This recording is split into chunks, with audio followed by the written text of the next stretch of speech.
Hi, I'm Amy Bodkin, Special Needs Consultant at A Charlotte Mason Plenary. Today we're going to be digging into Charlotte Mason's Principles 9 and 10 as a part of our free 20 Principles study over at A Charlotte Mason Plenary website.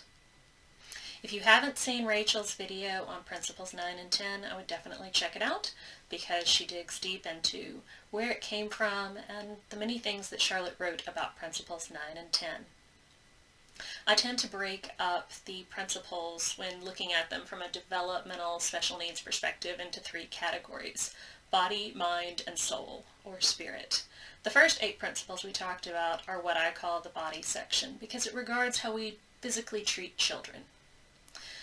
Principles 9 through 15 are the ones that I call the mind section because they regard how we treat and view the children's mind. And then the last section is the principles that tend to deal with how we view the child's soul or spirit. So principles 9 and 10. Number 9. We hold that the child's mind is no mere sack to hold ideas, but is rather, if the figure may be allowed, a spiritual organism with an appetite for all knowledge. This is its proper diet with which it is prepared to deal, and which it can digest and assimilate as the body does foodstuffs. Number 10. Such a doctrine as, for example, the Habartian, that the mind is a receptacle, lays the stress of education, the preparation of knowledge in enticing morsels duly ordered, upon the teacher. Children taught on this principle are in danger of receiving much teaching with little knowledge. And the teacher's axiom is, what a child learns matters less than how he learns it.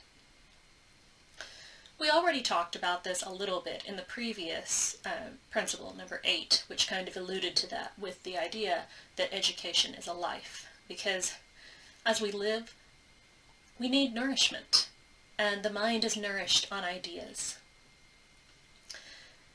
We have to have the whole ideas, not pre-digestive parts of the ideas organized in the way that we see it. There are so many different perspectives on things in the world, and when we only limit ourselves to our own perspective, then we miss the opportunity to see the many different colors and variations that all of the different people in this world have to bring to it.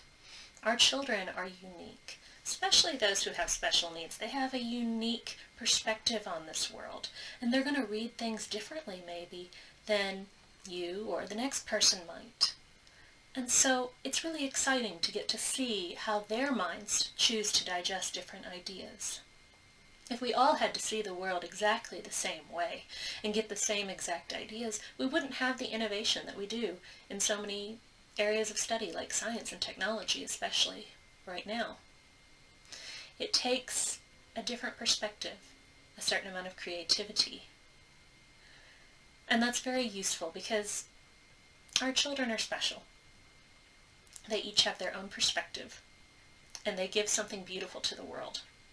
When we make them learn things the way that we think that they should learn things or the way that we see things, we're stealing an opportunity from them to share what is beautiful and special and unique about them with the rest of the world.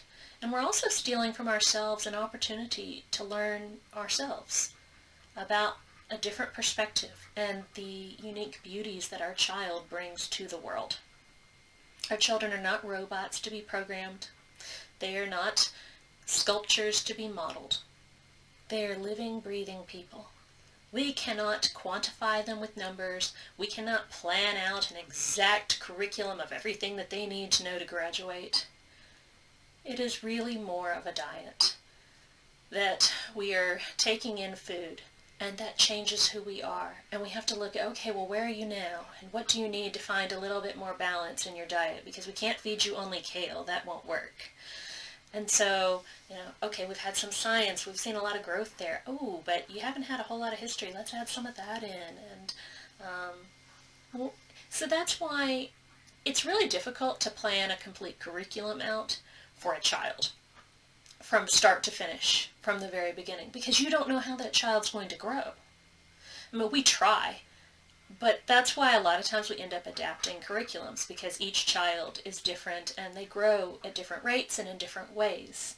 And so it's constantly a matter of looking at our child and seeing our child for who he is in this moment, and then going, what do you need next? Join me next time as we discuss the next several principles. Don't forget to subscribe to the Plenary YouTube channel and click the bell so you'll get notified as each video comes out. Thanks for joining me.